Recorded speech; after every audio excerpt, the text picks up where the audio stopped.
Pinahuhukay ng DOJ ang tatlong bangkay na nilibing sa Batangas kaugnay pa rin sa paghahanap sa mga nawawalang sabongero. At live mula sa Manila, nauna sa balita si Camille Samonte. Camille, bakit pinahuhukay ang mga labi?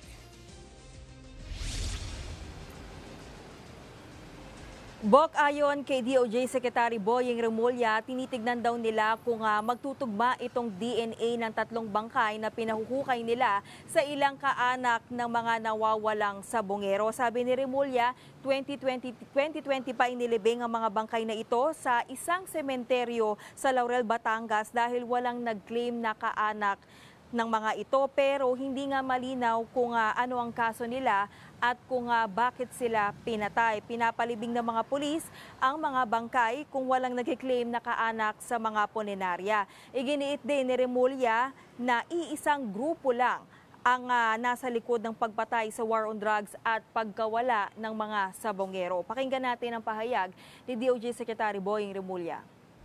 Yung mga taong involved sa what we call enforced disappearances ay parang nagkatugma na isang grupo ginamit sa pareho.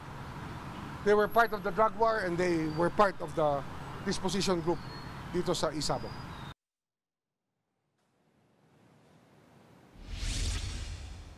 Bok, nakipagpulong na rin si Secretary Remulla sa ilang kinatawan ng Japanese Embassy at hihingi na rin daw ng tulong ang DOJ sa gagawing DNA matching sa mga makukuhang bangkay sa Taal Lake at iba pang lugar na posibleng pinagdalhan nga ng bangkay ng mga nawawalang sabongero.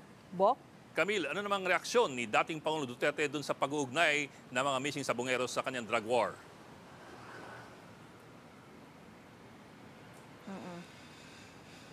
Bok, sabi nga ni Vice President Sara Duterte ay kasalukuyang na nasa dahig para nga bisitahin yung kanyang ama sa ICC detention. Tinawag daw na kalokohan ni dating Pangulong Rodrigo Duterte ang pag-uugnay ng kaso ng drug war sa nawawalang sabongero. Hindi na nagkomento tungkol dyan si Secretary Remulla. Ang sinabi niya lang ay posibleng ang iisang grupo lang ang nasa likod ng drug war killings at sa pagkawala ng mga sabongero.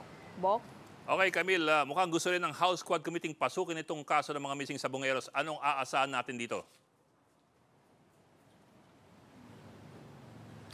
Yes, Bok, ayon nga kay Manila Representative Benny Abante, gusto nga nilang isama sa Quad Committee hearing ang issue ng mga nawawalang sabongero sa pagbubukas ng Kongreso sa July 28. Sakop daw ng hearing sa extrajudicial killings ang kaso ng missing sabongeros. Posible ring imbitehan ng Quadcom ang lumutang na whistleblower na si Julie Dondon Patidongan o alias Totoy. Bok?